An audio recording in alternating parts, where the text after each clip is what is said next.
Hello aspirants, welcome back to CACP IAS Academy.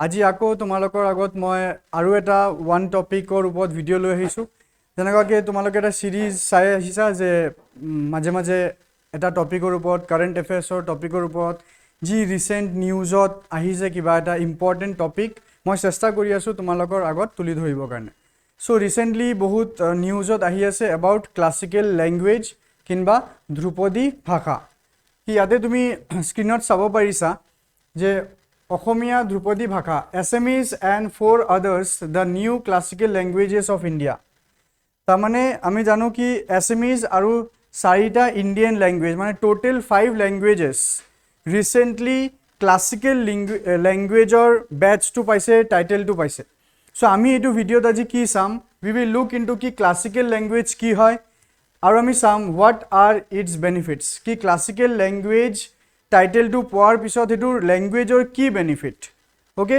Let's start our detail discussion আচ্ছা খালি আমি এটোত Assamese ল্যাঙ্গুৱেজৰ ওপৰত নাচাও তোমালোকৰ এক্সামিনেশন পাৰ্সপেক্টিভৰ পৰা আৰু কিছুমান ইম্পৰ্টেন্ট ল্যাঙ্গুৱেজেস আছে যোনবোৰৰ পৰা কোৱেশ্চনস আহিব পাৰে both in APSC and UPSC so this video will definitely help you and একদম লাষ্টলৈকে চাবা ভিডিওটো Okay. So, a classical language or concept to India kyo ahise. So, during the UPA1 government, UPA1 government was formed in 2024. Hey, 2004 hobo. 2004. UPA1 government was formed in 2004. So, it was the Manmohan Singh government, you know, ki 2004 different states ইহতৰ নিজৰ ল্যাঙ্গুৱেজক classical ল্যাঙ্গুৱেজৰ ক্যাটেগৰাইজ কৰিব কাৰণে গভৰ্ণমেণ্টক আবেদন কৰিছে বহুবাৰ so UPA1 government created দা classical language ক্যাটেগৰি তো এটা ল্যাঙ্গুৱেজৰ ক্যাটেগৰি create কৰিলে ক্লাসিক্যাল ল্যাঙ্গুৱেজ ক্যাটেগৰি ঠিক আছে মনত ৰাখিবা UPA1 2004 তুমি এতিয়া জানিবা কি 2004 the first classical language came into existence following the demands from various states tar pisot government e ki korile linguistic experts committee eta gothon korile to check ki whether a language can be given the title of classical or not so the ministry of culture ebur note kora bostu hoy the ministry of culture formed a linguistic expert committee to examination ot tumalokor questions ot specifically prelims ot ahibo pare ki which of the following ministry is the guardian ministry of the linguistic experts committee so different ministries naam di diya hobo so tare bhitor you have to choose the right answer or whatever the question ask so ministry of culture is the guardian ministry of linguistic experts committee under the Sahitya Academy to review proposals for classical language status aru you also know ki Sahitya Academy it is also an award also Sahitya Academy Award which is given under Ministry of Culture. So, until October 3, 2024, mane ei notun pasta including Assamese classical language status to grant kora agot 6 more classical languages existed. Ki the first classical languages was granted to Tamil in 2004, then Sanskrit 2005, then two languages Kannada and Telugu, Malayalam in 2013 and last Oriya in 2014. And before 3 October 2024 these 6 Indian languages existed as classical languages 2004 agot kunu classical language or category nasile thik ase this is again very important content for your exam perspective ki questions ki dhoroner ahibo which of the following languages are classical languages ba commissioner kisuman ketiaba favorite way of asking questions thake which of the following languages are not classical language to tade pasta man language di dibo tumi not which is not a classical language to ketiaba amar ki hoy not to identify kor olop tan hoy jay because amar brain to sage bhabe ki acha etu to classical language etu right mari ahi jao nohoy so you mane ei classical language or gg list ase total 6 and now 5 that is total 11 classical language exist today in India you have to know that in case jodi in future course aru classical languages hoi jay, you have to also know that also. All right, so now we will see ki what are the criteria for classical language, ki classical language or key criteria.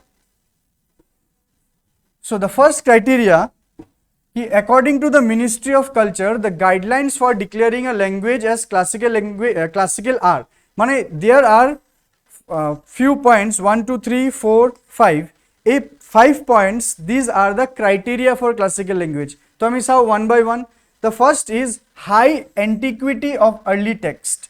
High antiquity, antiquity kothar ortho hol ancient, পৌৰাণিক, বহুত পুৰণা. তাৰ মানে এই ল্যাঙ্গুৱেজৰ যোনটো ল্যাঙ্গুৱেজৰ আমি কথা কৈ আছো হেতুৰ হাই এন্টিকুইটি অফ আৰ্লি টেক্সট. তো ইয়াৰ এই ল্যাঙ্গুৱেজৰ কিছুমান পুৰণা, বহুত পুৰণা কিতাপ আছে, around which has a recorded history of over a period of 1500 to 2000 year. 1500 পৰা 2000 বছৰ পুৰণা কিতাপ, কিতাপ ইন দ্য সেন্স এটো হেৰিটেজ কিতাপ হ'ব. সি সেকেন্ড পইণ্টটো চোৱা, a body of ancient literature, মানে আমি এই টেক্সটৰ কথা যদি কওঁ, a body of ancient literature of text which is considered as a heritage by generation of speakers. আজি আমি Assamese ল্যাঙ্গুৱেজৰ কথা যদি কওঁ, তো এই Assamese-ত লিখা বহুত কিতাপ তেনেকুৱা আছে কি আজি আমাৰ Assamese সোসাইটিত আমি এটোক আমাৰ হেৰিটেজ বুলি ধৰো, ঐতিহ্য বুলি ধৰো, যোনটো 10 বছৰ 100 বছৰ 200 বছৰ পুৰণা নহয়, 1000 2000 বছৰ পুৰণা. Next, epigraphic and inscriptional evidence. The epigraphic in by inscriptional evidence মানে কি কৰবা তেনেকুৱা বহুত পুৰণা মনুমেন্ট হোক, ৰক এডিক্টস হোক, তাতে ইনস্ক্ৰিপশন খুদাই কৰা আছে, হেতু ল্যাঙ্গুৱেজি খুদাই কৰা আছে, কিবা মেসেজ দিছিলে ফিউচাৰ জেনাৰেশনৰ, কিছুমান আৰ্ট ফৰ্ম আছিলে যোনটো ল্যাঙ্গুৱেজ দি বুজাইছিলে. ঠিক আছে, হেতু কোৱা হয় epigraphic and inscriptional evidence. Again, it has to be very much antiquity. Next is knowledge text, especially prose text in addition to poetry. মানে prose মানে গল্প আৰু poetry মানে কবিতা. এই পৌৰাণিক গল্প কিংবা কবিতা লিখা গৈছিলে এই 1500 2000 বছৰ আগত আমি যোনটো ল্যাঙ্গুৱেজৰ কথা কৈ আছো. And the last one, that classical languages and literature could be distinct. Distinct মানে কি unique, আনতকে বেলেগ, from its current form, মানে আজিৰ ডেটত হেতু ল্যাঙ্গুৱেজটো জি ফৰ্মত এক্সিষ্ট কৰে আৰু আমি যোনটো ক্লাসিক্যাল ল্যাঙ্গুৱেজৰ কথা কৈ আছো, that is very much different from the current form. মানে লাহে লাহে বস্তুটো কি হৈ গল, চেঞ্জ হৈ গল, ল্যাঙ্গুৱেজটো চেঞ্জ হৈ গল. সো আমি যেতিয়া ক্লাসিক্যাল টাইটেলটো দিম কিবা এটা ল্যাঙ্গুৱেজত, we will be giving the title to that old language that was used. ঠিক আছে, এটো এক্সটেন্সিভলি নট নেসেসারি কি চেঞ্জ হৈছে, নট নেসেসারি. যেনেকুৱা আজি ডেটত মই যে তোমালোকৰ আগত ভিডিঅ'টো আনিছো, তাতে মই ইউজ কৰি আছো হাইব্ৰিড ল্যাঙ্গুৱেজ, কি মাজে মাজে মই ইংলিছ কৈ আছো, মাজে মাজে মই Assamese কৈ আছো. So that way of talking is not classical way of talking. Classical way of talking তুমি একদম appropriate Assamese যদি কোনোবা কথা পাতি আছে, একদম appropriate Assamese, হেতু ক্লাসিক্যাল Assamese. অলরাইট, তো এই হৈ গল আমাৰ criteria for classical language. Next আমি চাম কি ক্লাসিক্যাল ল্যাঙ্গুৱেজ টাইটেলটো পালে, কিবা এটা ল্যাঙ্গুৱেজে ক্লাসিক্যাল ল্যাঙ্গুৱেজৰ টাইটেলটো পালে কি বেনিফিট. আজি Assamese যে ক্লাসিক্যাল ল্যাঙ্গুৱেজৰ টাইটেলটো পাইছে, ধ্ৰুপদী ভাষাৰ যে নামটো পাইছে, এটো কি বেনিফিট হ'ব, এটো বেনিফিট হ'ব. চোৱা কি 2 major annual international awards for scholars of eminence in classical Indian languages. তার মানে দুটা মেজর annual award দিয়া হব, excellence award দিয়া হব, annual international award দিয়া হব to those person who are scholars of that particular language. মানে যোনে হেতু ল্যাঙ্গুৱেজ লৈ চৰ্চা কৰি আছে, who is studying the language, মানে একদম pure core, একদম crude form of language to study কৰি আহিছে, from the primitive time, from antiquity till modern, কি changes হৈছে, আগতে হেতু টাইমত হেই মানুহে এই ভাষাটোত কেনেকুৱা কোড ব্যৱহাৰ কৰিছিলে, হেইবোৰ গোটেই হিষ্ট্ৰী কম্পাইল কৰিব. তো মানে সমুকে যদি কবলৈ যাও ৰিসাৰ্চ কৰি আছে এই ল্যাঙ্গুৱেজৰ ওপৰত, তো তেওঁক এৱাৰ্ড কৰা হ'ব.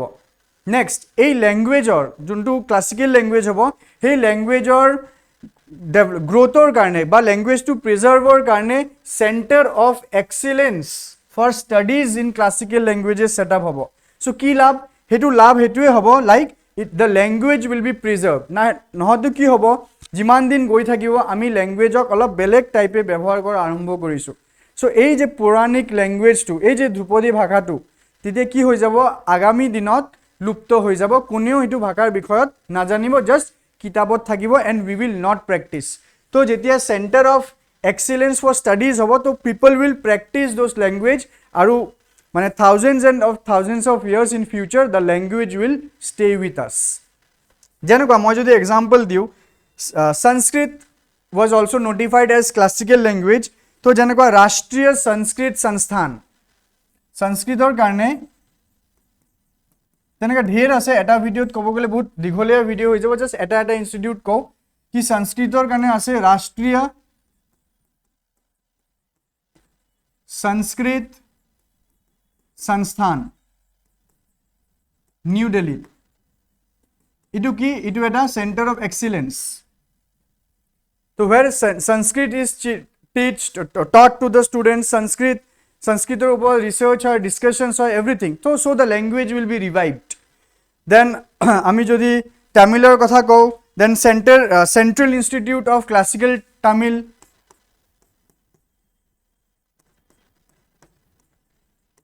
Central Institute of Classical Tamil.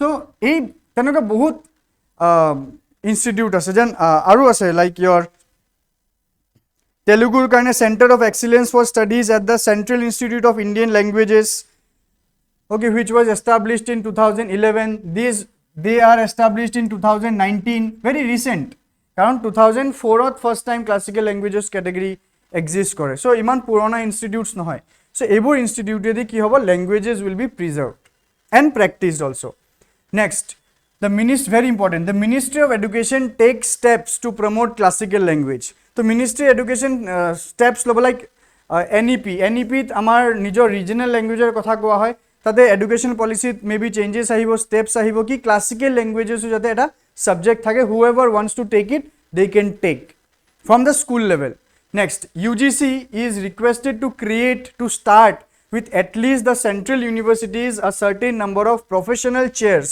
for the classical languages মানে professional chairs বা professional courses এই classical languageৰ central universitiesত যাতে course থাকে হেতুক UGC request কৰা হৈছে So these are the benefits that will be enjoyed by the language, benefit to be enjoyed by Assamese, our Assamese, so that it can be preserved for the future generations to come. Alright, so ek karone classical language or dorja to diya hai. So just recently ki language add hol Assamese or logot, Assamese to kolu, Marathi, Bengali, Pali, aru Prakrit. Alright, so Pali aru Prakrit ei duta language tumaloge jodi history pohisa ei art and culture language পঢ়িছা পালি প্ৰাকৃতৰ কথা বহুত বাৰে পঢ়িছা তোমালোকে ঠিক আছে so' Pali Prakrit is one of the very old language of India so' আমি চাম চ' আজি সব লেংগুৱেজ বাৰু নাচাম today in this class we will talk about Assamese কি does Assamese fit the criteria for being a classical language or not then we will see little bit about Pali and Prakrit so' Assamese বিষয়ত অলপ কিছুমান চাওঁ कि Assamese has close ties with languages like Bengali, Bishnupriya, Manipuri and Chakma, highlight its historical linguistic significance. Assamese developed its own script which is known as the Abugida system. See, again ইয়াৰ পৰা question আহিব পাৰে कि Assamese language যোনটো script হয় এই যে লিখনিটো লিখা যে লিপি বুলি যে আমি কওঁ লিপি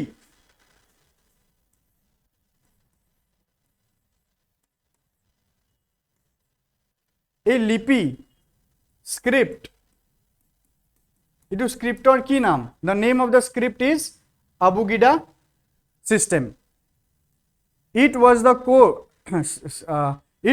court language of the Ahom kingdom from the 17th century it is very common to sabe jano it was the court language Assamese was the court language of Ahom kingdom in the 17th century mane 1600s all right so Assamese utpotti ki 1600s or pora nohoy taru agor pora thik ase ami sam.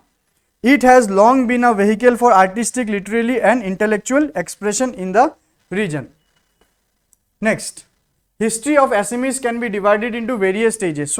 So first criteria ki asil 1500 to 2000 years purana language hobo lagibo.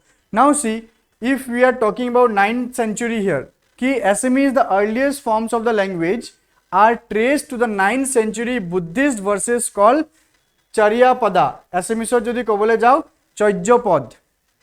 ঠিক আছে?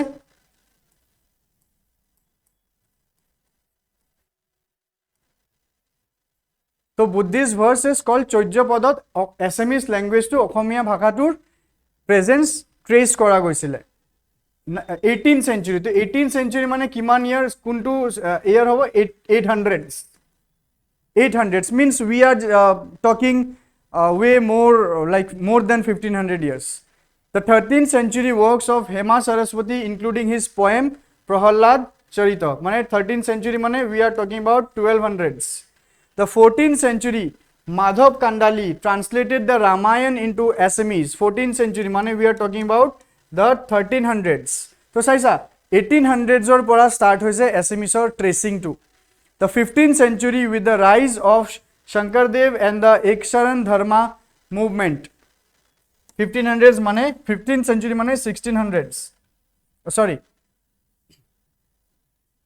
1400s. 1400s. Translated works and new literary forms such as Borgits, Onkianatto infused Assamese literature with new life. So eburo bahut puranik hoy. These are also to be termed as antiquities. Bhattadev's translation of the Bhagavad Puran and the Bhagavad Gita into Assamese prose. So this is how the development of Assamese took place, and Assamese absolutely certainly fits for the category of classical language or Assamese literature to be called as the classical literature. Okay. 17th century Assamese moved into the state's administrative domain, becoming a formal language of diplomacy and governance. That is, we are talking about the Ahoms. The Burunjis, dealing with statecraft and administration and history became a major literary genre during this period, and their influence of the language's development was profound. Okay? So, ki ami saisu Assamese, it starts from 1800s from Buddhist verses called Charyapad, Prahalad Charita, Madhav Kandali translation Ramayana into Assamese. So this is how the journey of Assamese language till now. And juntu recent sobat ke kobo paru about the Burunjis, which were to be considered as again antiquity during the Ahom kingdom. Next, we will talk about Prakrit and Pali. It is very important because I believe ki ei duta language bahut bar amar syllabus ot ahise. Ancient India Buddhist jite Buddhism pora, Jainism ot pora, ei duta language er kotha ahe. So olop bhabisu ki olop ei Prakrit aru Pali kotha tu olop koi diu. So let's start with okay, Pali aru Prakrit ki these two language Prakrit and Pali, they are Sanskrit derivative. To etu diagram tu sabo para कि संस्कृत ए वैदिक संस्कृत और परा Sanskrit and प्रकृत and Pali. So संस्कृतरे Etah derivative হয়, এটা changed form হয় প্রকৃত আৰু পালি, which is very much easier than Sanskrit, easier to understand, easier to speak. Okay, next one, there is no single Prakrit language. তো এটো কোৱা হয় Prakrit language কোনো সিঙ্গেল এটা ল্যাঙ্গুয়েজ নাই कि एटू प्रकृत নহয়, प्रकृतर डिफरेंट फॉर्म्स আছে, সেই ডিফरेंट फॉर्म्सक मिलाई प्रकृत বুলি কোৱা হয়. प्रकृत ৰ ফৰ্মত এক্সিষ্ট নকৰে. অলৰাইট, কি যেনেকুৱা তুমি চোৱা ইয়াতে মাগাধী ইজ এ ভেৰি ইম্পৰ্টেণ্ট प्रकृत. কি এই যে আমি যে আজি এছামিছৰ কথা কৈ আছো, Assamese language is also a form of Magadhi Prakrit. চোৱা ইয়াতে if you talk about the Magadhi Prakrit, ki your Bengali, Assamese, Oriya and Bihari languages like Bhojpuri, Magadhi and Maithili, they are derived from the Magadhi Prakrit. So Magadhi is a Prakrit. মই তোমালোকৰ কাৰণে এইটো video যি content আছে everything is exam oriented Magadhi was the official language of the Mauryan court and the language of the people of Magadh. The Ashokan edicts were composed of this language. Ki Ashoka time of junbur edicts asile, rock inscriptions asile, those were recorded in the Magadhi Prakrit. Okay, next aru ki ase rather term Prakrit term refers to a group of closely related Indo-Aryan languages whose defining feature was that they were the languages of the masses as opposed to the Sanskrit. Ki Sanskrit became an elite language. It was so complex during that time ki Sanskrit, which was very much essential for rituals, etu iman complex hoi gol ki common manue Sanskrit ব্যবহার করিব পারা নহল so হেকারণে নতুন দুটা ল্যাঙ্গুয়েজৰ formation হল which was a derivative from Sanskrit known as Prakrit and Pali. Next aru kisuman type ase Prakritor janaka Ardha Magadhi. Ardha Magadhi it was prominently used by the Jain scholars. Okay, legendary linguist AC Ulnar argued that this is the definitive form of Prakrit. Mane AC Ulnar ki koy ki Ardha Magadhi juntu Prakrit it may be the form of raw Prakrit. Jodi Prakritok eta independent raw form of jodi sabole joa then he says ki we can say Ardha Magadhi to be the raw form of Prakrit. Next another form of Prakrit is Shauraseni, language prominently used by Jain scholars again. Legendary linguist AC Ulnar. Alright, we need to eliminate this. So, next time is how? Pali.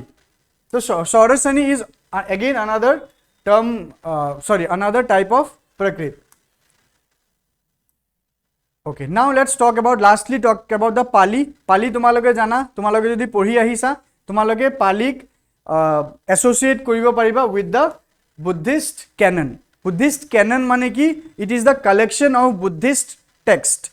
So juntu Theravada Buddhist canon ase that language that is used is Pali. Mane Buddhism jenekoge spread hoise juntu language ot it was the Pali language. Or you can say Buddha used the Pali language. Again, Pali is the variant of Prakrit. See, exam which of the following statements are correct regarding Pali? So, ki Pali Theravada Buddhist canon use hoise. Pali is the variant of Prakrit or Pali is the variant of Sanskrit. No, Pali is the variant of Prakrit. Okay, Sanskrit pora Prakrit ahise, Prakrit pora Pali ahise. Aru besi easy hoy. Mane Sanskrit is complex. Tare pora easy form ot anise Prakrit. Prakritot ke aru simplify korise language that is Pali. Pali survived as a ecclesiastical language in Sri Lanka, Myanmar, Thailand, Laos and Cambodia where this Buddhist school continued to prosper. Mane ei Pali language Myanmar, Thailand, Laos aru Cambodia it is very much prosperous. Some modern scholars however believe Pali to be the mix of several Prakrit language including more western dialects. ठीक है से तो बहुत historians बहुत linguistic expert यहोते निजर कथा दिए तो किसुमाने कहे कि जुन्तु Pali language इटु different Prakrit language और एटा mixture है. So we are here at the end of our video. Hopefully this video is very much informative to all of you. So this language portion, ये language portion तो बहुत important है, art and culture और part है, history part है. Prelims oriented बहुत necessary है, even mains oriented तुम्हालों question हुदिबो पारे. Also my request to all of you is যদি তোমালোকে একদম লাষ্টলৈকে চাইছা ভিডিওটো মোক তোমালোকে কমেন্টত জনাবা কি আৰু এনেকুৱা কি টপিকৰ ওপৰত তোমালোকৰ ভিডিওজ লাগে মই obviously try কৰিম তোমালোকৰ আগত ভিডিও আনিবৰ কাৰণে. So thank you so much for watching. See you in the next video.